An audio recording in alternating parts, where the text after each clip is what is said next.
11 inches. Yan, dito natin lulutuin. So, ang kailangan nun is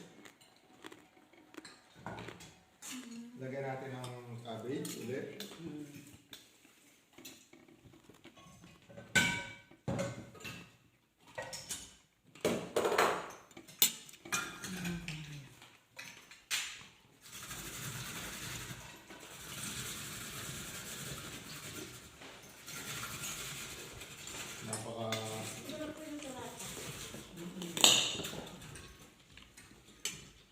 Ang sarap ng ensalada, di ba? Kahit walang kondimente. Yan.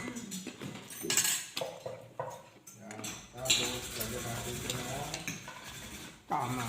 Matamis. carrots. Kulang ng carrots natin. Ano ba ba? Chips ako. Nalutong din naman yan ah. Ang lutong? Boluha. Ang sarap. Bolo. Hindi ka patakot na baka ako ma-high blood mamaya.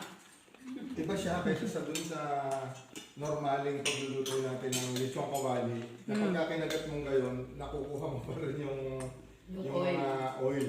Di ba?